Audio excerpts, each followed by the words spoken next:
వి gold trusted gold buyers తాకట్టులో ఉన్న బంగారాన్ని విడిపించి ఈ రోజు ఉన్న మార్కెట్ ధరకే కొనబడును. మరిన్ని వివరాలకు సంప్రదించండి 77107720. ఏదైతే కాంగ్రెస్ పార్టీ తరఫున అధిష్టానాన్ని వ్యతిరేకించినటువంటి వచ్చిన వార్త చాలా శుద్ధ తప్పు అని చెప్పి సందర్భంగా తెలియజేస్తూ, ముఖ్యంగా ఈ లేఖలు, ఈ లెటర్లు ఇవన్నీ కూడా ముక్తల్లా ఒక ఆనవాయితీగా అయిపోయినవి.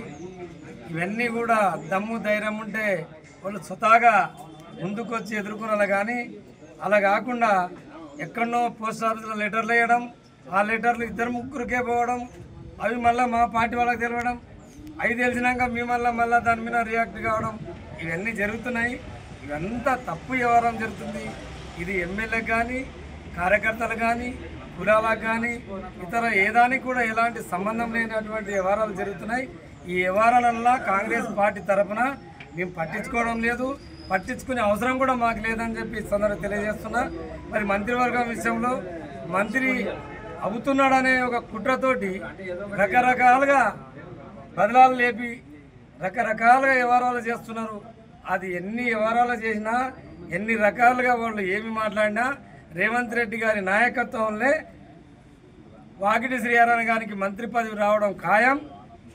ఎవరైతే ఏడుస్తారో వాళ్ళ ముందు కూడా మంత్రిగా ప్రమాణ స్వీకారం చేయడం కూడా ఖాయం అని చెప్పి ఈ సందర్భంగా తెలియజేస్తున్నా. రేవంత్ రెడ్డి గారి నాయకత్వంలో జరుగుతుంది. కాంగ్రెస్ అధిష్టానమే అతన్ని గుర్తిస్తుంది. అతను కష్టపడినటువంటి కష్టానికే గుర్తింపు ఉంటుంది. ఈ కాన్స్టిట్యూన్సీలో కలిసిమెలిసిగా ఉన్నటువంటి రెడ్డిల సపోర్ట్తోనే మంత్రివర్గం వస్తుంది. ఈరోజు కోమటిరెడ్డి ఎవరు? రెడ్డి. ఉత్తమ్ కుమార్ రెడ్డి ఎవరు? రెడ్డి. రేవంత్ రెడ్డి ఎవరు? రెడ్డి. వీళ్ళల్లా సొంతం తమ్ముని లేక, అన్న లేక, కొడుకు లేక చూసుకున్నటువంటి క్యాబినెట్ ఈ కాంగ్రెస్ ప్రభుత్వంలో ఉంది. ఉమ్మడి జిల్లాలో కూడా ఉన్నటువంటి రెడ్డిలు తమ్ముడు అని పిలుచుకునే వరకు ఇది లేదు. మరి అదే క్యాస్ట్ ఇదిగానే ఉంటే రేవంత్ రెడ్డి నాయకత్వంలో కానీ ఇక్కడ ఉన్న రెడ్డిలు కానీ ఎమ్మెల్యేలు కూడా శ్రీహరణ అంతా ప్రేమించేవారు కాదు. అతని కులంతో సంబంధం లేదు శ్రీహరణ గారు.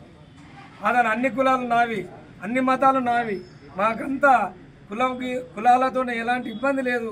మేమంతా కలిసిమెలిసిగా కాన్స్టిట్యున్సీని అభివృద్ధి చేయాలనే ఒక ఆకాంక్షతోటి పనిచేస్తున్నాడు. కాబట్టి అదే దిశగా మేమంతా రాబోయే ఎలక్షన్లు కానీ, జరగబోయే ఎలక్షన్లు కానీ మేమంతా రెడ్డిలము, బీసీలము అందరూ కలిసికట్టుగా ఉండి వచ్చే స్థానిక సంస్థ ఎలక్షన్లో కూడా భారీ మెజార్టీతో కాన్స్టిట్యున్సీలో గెలుచుకొని మా కాంగ్రెస్ హయాంలో మేము ఏం చేసింది ఎమ్మెల్యే గారి నాయకత్వంలో అన్నీ కూడా గెలుచుకొని తీరుతామని చెప్పి ఎమ్మెల్యే పైన కానీ మన పార్టీ పైన కానీ దుష్ప్రచారం చేస్తూ కొన్ని లేఖలు రావడం జరిగింది. 1, 2, 3 కూడా జరిగింది.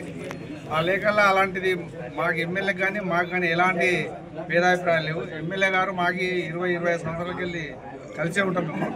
అవతల ఎవరున్నా కూడా ఆయన కానీ మేము కానీ ఒకటే ఏకాభిప్రాయంగానే ఉండము. మొత్తం రెడ్డిలు కూడా ఎవరు దూరం లేరు. ఎమ్మెల్యే కావాలనే ఉద్దేశంతో అందరు రెడ్డిలు మొత్తం సపోర్ట్ చేస్తేనే ఎమ్మెల్యే గెలవడం జరిగింది. ఆయనతో మాకు ఎలాంటి భేదాభిప్రాయాలు లేవు, ముందు కూడా ఉంటలేవు అనేది తెలియజేస్తున్నాము. ఎవరైనా ఇప్పుడు ఇది రాసిన వాళ్ళు ఉంటే చట్టపరంగా పోలీసులు ఎంక్వైరీ చేస్తున్నారు. అది తెలిస్తే చట్టరీత్యా చర్య తీసుకోవడం జరుగుతుంది. ఇలాంటి కార్యక్రమాలు ముందు ఇలాంటి చేయకుండా ఎవరన్నా చెప్పేటోళ్ళు ఉంటే పత్రికా ప్రకటన ఇచ్చి బాధ్యత చెప్తే బాగుంటుందని నేను తెలియకోరుతున్నాను. అనుమానం లేదు. అందరు రాసింది మనం కాంగ్రెస్ పార్టీనే రాసింది. కాంగ్రెస్ పార్టీలో ఎవరున్నా ఎందుకు తెలియని పోలీసు వాళ్ళు ఎంక్వైరీ చేస్తారు. ఏ పార్టీ ఎవరు అనేది అన్ని బయటపడతాయి. అలాంటి కార్యక్రమాలు ఇక్కడ మన పార్టీలో చిచ్చు పెట్టడానికనే ఇలాంటి ఎవరు ప్రతిపక్షాలు చేస్తారో ఎవరు చేస్తారో ఇంకా అది మాకు తెలియదు, పేర్లు తెలియదు, ఎవరు అనలేము.